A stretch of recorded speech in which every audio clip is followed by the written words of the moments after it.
হয়তোবা আমাদের পরিস্থিতি এমন হতো না, কারণ মানুষে তো একটা ছেলে বা মেয়ে প্রতিষ্ঠিত হয়ে বিয়ে করে, হয়তোবা আমরা নিজেরা সম্পর্ক করে বিয়ে করাতে নিজেদের ভাগ্যটা নিজেরাই।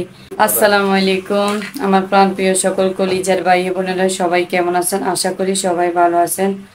তো আপনাদেরকে আজকে আমি কিছু মনের কথা বলতে চাই।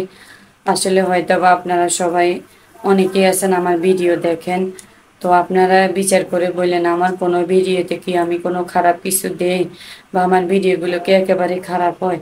আপনারা অবশ্যই আমাকে কিন্তু জানাবেন, কারণ আসলে মানুষের জীবনে কিছু একটা করতে গেলে কত মানুষের নানান ধরনের কথা শুনতে হয়, অপমানিত অনেক কিছু সহ্য করতে হয়।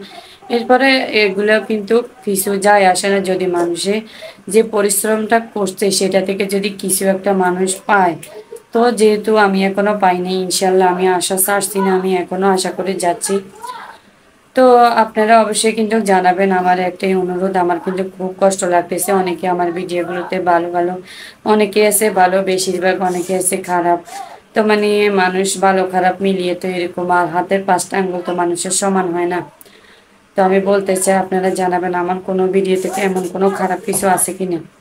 আর আরেকটা কথা, আজকে আপনারা তো ইদানিং অনেকে জানেন, আজকে প্রায় 1 মাস হচ্ছে আমার হাজব্যান্ডের ফ্যাক্টরি বন্ধ, কোনো কাজ কাম নাই। যাই হোক, আমাদের সংসারটা অনেক কষ্টের মধ্যে গেছে। আসলে কষ্ট বলতে কি, গরিব বলতে যার হাত পা চোখ নাক কান সব ঠিক আছে তাকে গরিব বলে না। এরপরও মানুষের দেখা যায় কোনো একটা কারণে আর্থিক অবস্থা একটু খারাপ হতে পারে। তাই আপনারা হয়তো বা আমার ঘরের মধ্যে দেখেন আমার কোনো জিনিসপত্র না, হয়তো বা অনেকে বলতে পারেন যে আমার ঘরটা অগোছালো বা এরকম সেরকম। হয়তোবা আমাদের পরিস্থিতি এমন হতো না, কারণ মানুষে তো একটা ছেলে বা মেয়ে প্রতিষ্ঠিত হয়ে বিয়ে করে, হয়তোবা আমরা নিজেরা সম্পর্ক করে বিয়ে করাতে নিজেদের ভাগ্যটা নিজেরাই সিদ্ধান্ত নেওয়াতে এরকম হয়েছে। হয়তোবা আমার হাজব্যান্ডে ঠিকমতো প্রতিষ্ঠিত না হয়ে প্রেম করে বিয়ে করাতে আজকে আমাদের এই পরিস্থিতি। যাই হোক, ইনশাল্লাহ মানুষের দিন কখনো খারাপ থাকে না।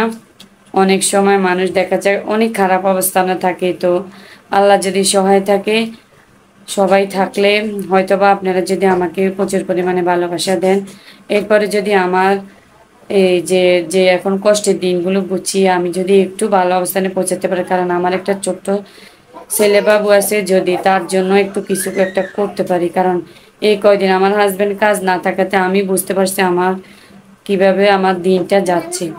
এমন কেউ নাই যে জিজ্ঞেস করা যে কি খেয়ে আছি না খেয়ে আছি। যাই হোক, তারপরও আছে অনেক ভাইয়েরা আমাকে বিভিন্নভাবে যেভাবে হোক হেল্প করছেন ভালোবাসা দিয়ে। তো